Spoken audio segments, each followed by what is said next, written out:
Very good morning all of you. Welcome to the lecture number 16 और आज हम बात करने वाले हैं अपना concept number 8C, accounting treatment of specific fund for capital expenditure. सबसे पहली बात, व्हाट इज कैपिटल एक्सपेंडिचर? तो कैपिटल एक्सपेंडिचर वो होता है जो कभी कभी होता है। बिल्डिंग फंड, पेविलियन फंड, ये क्या है हमारा specific fund for capital expenditure. अब इसमें हम बात करेंगे कि फंड का ट्रीटमेंट कैसे होता है। तो इसमें बात समझ लो, जितने भी आइटम आने वाले हैं वो सारे आइटम बैलेंस शीट में जाएंगे। चाहे इसका एक्सपेंडिचर फंड के बराबर का हो, फंड से कम हो या फंड से ज्यादा हो, हमें कोई मतलब नहीं है। सारे आइटम कहाँ जाएंगे? बैलेंस शीट में जाएंगे। तो ये शुरू करते हैं। सबसे पहले it is a capital receipt. अगर मान लो फंड आया है स्पेसिफिक फंड, तो कहाँ दिखाएंगे? Liability side of balance sheet में हम इसे दिखाएंगे। जैसे मान लो एग्जांपल, अगर बिल्डिंग फंड है तो इसे हम कहाँ दिखाएंगे? Liability side of balance sheet. All items of this fund will be in balance sheet. सारे आइटम कहाँ जाएंगे? बैलेंस शीट में। Whether the expense of this fund is less or more than the fund value, चाहे expense fund से कम हो, fund से ज्यादा हो, हमें कोई मतलब नहीं है। सारे आइटम कहाँ जाएंगे? बैलेंस शीट में आएंगे। Expenses of this fund will affect 3 items। कोई भी एक्सपेंस है वो 3 आइटम्स को अफेक्ट करेगा। अफेक्ट 3 आइटम्स, 3 आइटम्स को अफेक्ट करेंगे। पहला कैपिटल फंड को, दूसरा कंसर्न स्पेसिफिक फंड को और तीसरा कंसर्न एसेट्स। याद रखो, अगर आपका specific fund for capital expenditure का एक्सपेंडिचर हो रहा है तो ये 3 आइटम को अफेक्ट करेंगे। कितने आइटम को? 3 आइटम को। पहला कैपिटल फंड, दूसरा कंसर्न स्पेसिफिक फंड और तीसरा concern assets. Capital fund, concern specific fund और कंसर्न एसेट्स। अब कैसे ये करेंगे?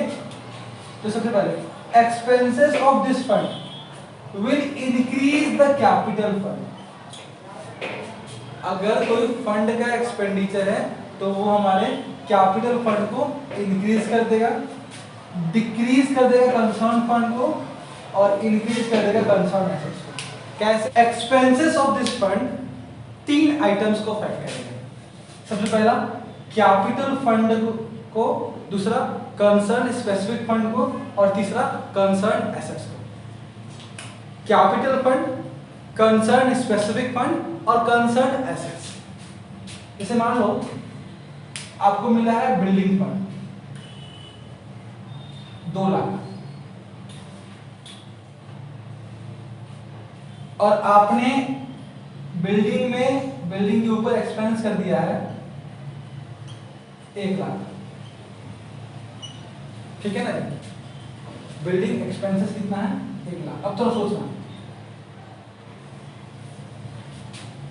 थोड़ा सा ध्यान से सोचो।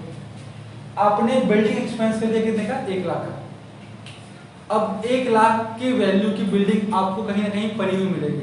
मतलब आपने 1 लाख रुपए खर्च किया है बिल्डिंग के ऊपर, मतलब बिल्डिंग थोड़ा मोड़ा तैयार हो गया। तो सबसे पहले आपका क्या हो गया? कैपिटल बढ़ गया। आपको क्या होगा? कैपिटल बढ़ गया, क्योंकि बिल्डिंग क्या है? हमारा असेट्स है और आपने असेट्स को बनाने में खर्च किया है, यानी आपको क्या हो गया? कैपिटल बढ़ गया। तो expenses of this fund will increase the capital fund, यानी आपका कैपिटल फंड में जाकर 1 लाख रुपए ऐड हो जाएगा। ठीक है ना जी? दूसरा decrease the concern fund. Building fund कितना था? 2 लाख का था। अब बिल्डिंग एक्सपेंस कितना हो गया? 1 लाख, यानी फंड कितना बचा? 1 लाख। अगर एक्सपेंस हुआ तो सबसे पहले कैपिटल फंड में जाकर ऐड हो गया, दूसरा उस फंड से माइनस हो गया, तीसरा इंक्रीज द कंसर्न एसेट्स। आपका एसेट भी तो बढ़ गया। बोलोगे आप मेरा क्या है? Building in progress. बिल्डिंग बन रहा है, कितने का प्रोग्रेस है? 1 लाख का। सीधी सी बात है, अगर specific fund for capital expenditure का खर्चा हुआ है तो वो 3 आइटम को अफेक्ट करेगा। पहली आइटम कैपिटल फंड में जाकर वो ऐड हो जाएगा, जिस फंड का है उस फंड से माइनस होगा और आप असेट साइड में दिखाओगे उसे। कितने आइटम को? 3 आइटम को। सर बार बार क्यों बोल रहे हो, एक बार में याद हो जाता है? भाई हमको नहीं पता है, आप रट लो, समझ लो, कैसे भी करो, मुझे जुबान पे चाहिए। पहला आपका बिल्डिंग कैपिटल फंड में जाकर ऐड हो जाएगा, स्पेसिफिक फंड से माइनस हो जाएगा और आप असेट साइड में दिखाओ। तो आओ एग्जांपल करते हैं इसके ऊपर। फ्रेम में ले आओ, बैलेंस शीट एक्सट्रैक्ट बना रहे हैं। Liability amount, assets amount. Sir आपको मेरे साथ पता कहाँ चलना है? मैं क्लास ले रहा हूँ सर, अभी कहाँ जा रहा हूँ? जब ये पढ़ा रहे हो। अच्छा हाँ जी, कैपिटल फंड 2 लाख, बाहर लिखो अंदर लिखो? सर आपका बोर्ड है, जहां मन है वहां लिखो। नहीं बाबू, इसके अंदर एडजस्टमेंट है तो मुझे इसको अंदर लिखना पड़ेगा, मेरा बोर्ड से नहीं चलेगा। आपने इतनी अच्छी बात की, मैं दिल पे छू गई। फिर क्या है? ओपनिंग पेविलियन फंड कितना है? 1 लाख। क्या लिखो? ओपनिंग पेविलियन फंड, ये है आम जिंदगी, 1 लाख। फिर क्या है? Pavilion fund receive during the year. क्या लिखोगे? Pavilion fund receive during the year. ये शॉर्टकट सिर्फ मुझे अलाउ है। तो ये है मेंटोस जिंदगी। तीसरा क्या है? 10% Pavilion fund investment. 10% Pavilion fund investment कितना है? ये है हमारा 1 लाख। अगर आप देखोगे तो 1 लाख का 10% कितना बनता है? 10,000। यानी इनकम कितने होने वाली है? 10,000। इसमें से आप चेक करोगे तो 6,000 तो मुझे रिसीव हो गया है और 4,000 मेरा अक्रूड है। तो लिखते हैं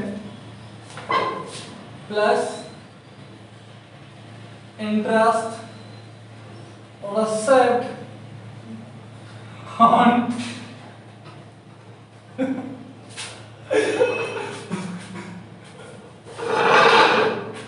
ये वीडियो में लगी कटेगी ऐसी। Interest received on Pavilion fund investment कितना है? 6,000 तो रिसीव किया है हमने और 4,000 एक्रूड है, plus interest accrued on pavilion fund investment। यह है हमारा 4,000। यहाँ आ जाएगा अक्रूड वाला interest accrued on pavilion fund investment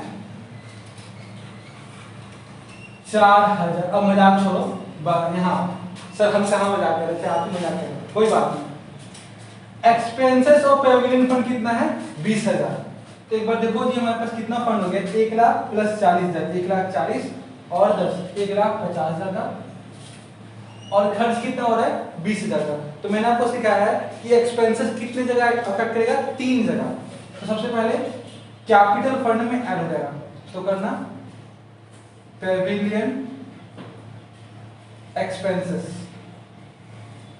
कितना है?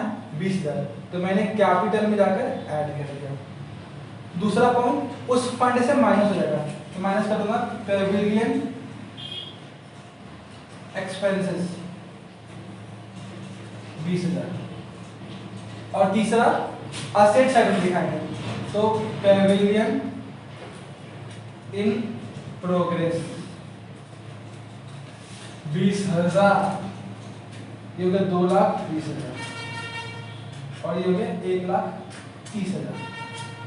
इसी के साथ ये हमारा कॉन्सेप्ट समाप्त हुआ। इसके क्वेश्चन हम नेक्स्ट वीडियो में करेंगे। वीडियो पसंद आया तो लाइक ठोक देना और कमेंट भी जरूर